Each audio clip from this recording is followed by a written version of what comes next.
And with that, I want to come to Shoma once, because I know we also have you for limited time, Shoma. So I have this question for you around what do you think can be at the policy level, what has been your experience in terms of organizations implementing some policies, right? Which ensures that there is equity in terms of allocation, in terms of mentorship opportunities, or in terms of recognition programs. So whether it is your work that you do, that getting allocated to you versus the other elements, right, around recognition. How can an organization approach it from a policy standpoint? Policy is a very tricky thing, Yashika. It's best we go to people and understand how it is impacting them. See, we are in a very funny era. We have Gen X, we have millennials, we have Gen Y, we have Gen Z working at the same time in the same organization. Each of their needs, the perspective of life is very different. So if you're looking at a single policy, when I was joining a job, when I started my career, was a rule book. This is how we have to conduct, but that may or may not be relevant today. So looking at policies at perspectives of different generations is very important. Go to people and ask what do they want and how do they perceive, because retention is a greater outlook at this point in time.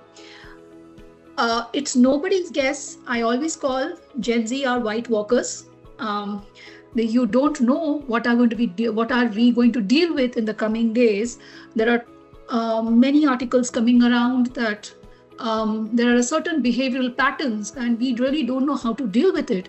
So policy, when you say policy, you're kind of you have to look at policies in a more flexibility perspective, more adaptability perspective, inclusive from the perspective of inclusivity, and it should cater to all strata of society. Okay, think about it. We go to campus, people have iOS phone already. They already have an Apple phone in India.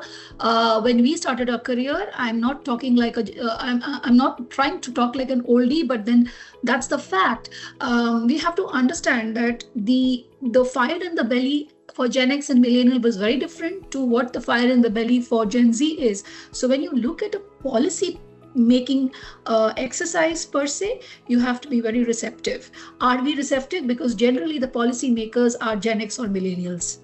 Okay, the broadening of mindset is very important. When we bring in and understand the perspectives of Gen Z and Gen Y, they are dealing with a set of challenges we do not understand and relate to, but it doesn't mean that that's not a challenge. Okay, we have to respect that. And are we open to adopt to it is a question that first we need to ask ourselves before we bring in a policy. So policy is a very tricky place, Yashika, at this juncture when I'm saying there are 4 generations to cater to.